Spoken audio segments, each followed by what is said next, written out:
जय जगन्नाथ पिला देखु आपंकर जो OSSC फॉरेस्ट गार्ड जो केसटा थिला हियरिंग दीटा पर हेबार थिला जमती मु आगरू आपको जनईली जे फास्ट हाफ रे एजी पहुँची पारि नथिले सेतिपई दीटा पर जस्टिस शतपथी कहिथिले जे हियरिंग हबो किंतु एबे जहाँ खबर अच्छी जे आपणकर एजी प्रेजेंट थिले किंतु वर्चुअल मोड रे से प्रेजेंट थिले तांकर देह असुस्थता जोगु से फिजिकली प्रेजेंट हो पारे जहाँ से कहले बीसी रे पर जितेबाला शतपथी जस्टिस शतपथी शुणी से कहले जे नाई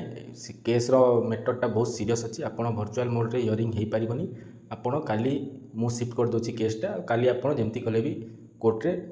फिजिकाली प्रेजेंट रहा चेष्टा करूँ एजी एडवोकेट जनरल जे से काली पहुँचे दीटा पर आपणकर हियरिंग काली हम सियोर जेहेतु एजी कही काली से पहुँचे दीटा पर सो होप करूँ जे काली एजी निश्चय पहुँचे आ काली आप किसी गोटे फाइनाल हो पारे फाइनाल भर्डिक्ट आसीपे कारण जो हिसाब से जस्टिस शतपथी कही आप फिजिकाली प्रेजेंट ना मु हियरिंग करी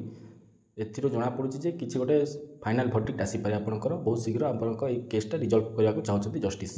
सो पिला माने कंक्लूजन एटा जे आपंकर फॉरेस्ट गार्ड केस हियरिंग काली दीटा पर सेकेंड हाफ रे हम एजी प्रेजेंट रहिबे सो एतिकी थिला इनफॉरमेशन पिला माने एमती एग्जाम रिलेटेड इनफॉरमेशन पे आप